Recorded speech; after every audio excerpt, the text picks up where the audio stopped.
জুনায়েদ আহমেদ পলককে আমরা নির্দোষ প্রমাণ করতে পারবো বলে আমাদের দৃঢ় বিশ্বাস। ওনার সরাসরি কোনো নির্দেশনা আছে এরকম কোনো সাক্ষ্য ডগ প্রসিকিউশনের সাক্ষীতে নাই।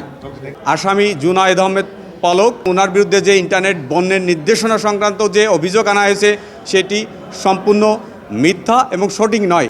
আমরা আজকে প্রসিকিউশন পক্ষ থেকে যে সাক্ষীর লিস্ট প্রদান করা হয়েছিল সেখানে 29 নম্বর সাক্ষী যে বিশেষ তদন্তকারী কর্মকর্তা এবং আইসিটি এক্সপার্ট জনাব তানভীর হাসান জহা আজকে যে সাক্ষ্য দিয়েছেন সেখানে আমরা বলেছি যে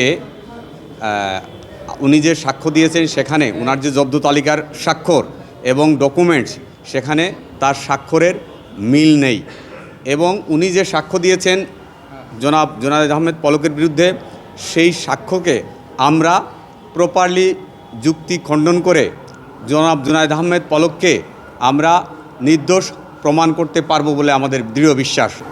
উনি সাক্ষ্যতে আরও বলেছেন যে জব্দ তালিকায় ওনার কোনো ডিজিটাল ডকুমেন্ট ওনার কনভারসেশন সেগুলো কি পেয়েছেন কিনা, এখানে জুনায়েদ আহমেদ পলকের কোনো ডিজিটাল ডিভাইস বা অন্য কোনো কিছু উনি এখানে জব্দ করেননি, বা উনি যে সমস্ত ডকুমেন্টস কোথা থেকে কে সরবরাহ করেছে সেই আলামত সম্পর্কিত কোথায় এবং কোথা থেকে উনি এইগুলো সংগ্রহ করেছে সেই বিষয়ে উনি ওনার জব্দ তালিকায় উল্লেখ করেননি। ইভেন যে একটা ফোন উনি আইফোন প্রো 14 যে প্রো 14 যে ফোনটা উনি জব্দ করেছেন সেই ফোনের মালিকানা সংক্রান্ত যে বিষয় সেটাও উনি জব্দ তালিকায় সুস্পষ্টভাবে উল্লেখ করেননি। ওয়ালটন বিএলডিসি ফ্যান খরচ বাঁচে 65% পর্যন্ত। ওয়ালটন বিএলডিসি ফ্যান ছড়ায় স্বস্তির সবুজ হাওয়া। সব কিছু বিবেচনায় আজকে যে সাক্ষী তার সাক্ষ্য উপস্থাপন মতে আমাদের বিরুদ্ধে যে অভিযোগ সেই অভিযোগের বিষয়ে প্রপারলি উনি কোনো এভিডেন্স আনতে পারেননি এবং আমরা এ বিষয়ে আমাদের যুক্তিতর্ক মাধ্যমে প্রমাণ করতে সক্ষম হব যে আসামি জুনায়েদ আহমেদ পলক সম্পূর্ণ নির্দেশ এবং ওনার বিরুদ্ধে যে ইন্টারনেট বন্ধের নির্দেশনা সংক্রান্ত যে অভিযোগ আনা হয়েছে সেটি সম্পূর্ণ মিথ্যা এবং সঠিক নয় এবং প্রসিকিউশনের যে যুক্তি সেই যুক্তি আমরা খণ্ডন করে আমরা নির্দোষ প্রমাণ করতে সক্ষম বলে আমাদের দৃঢ় বিশ্বাস।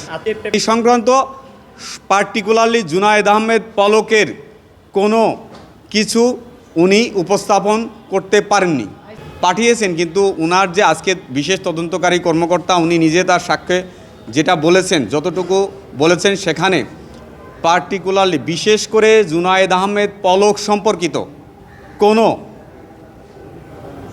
ওনার ডিভাইস সম্পর্কিত উনি যে কোনো কিছু করেছেন ওনার কোনো ফোন বা ওই যে ওনার কোনো মেসেজ এই সংক্রান্ত কোনো বিষয়ে ফরেন্সিক এক্সামিন বা কোনো তথ্য ডিজিটাল ডিভাইস উপস্থাপন করতে পারেননি।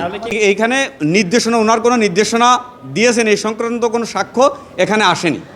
তাহলে কি প্রতিষ্ঠানের দায় উপরোক্ত কর্মকর্তা নেবে না?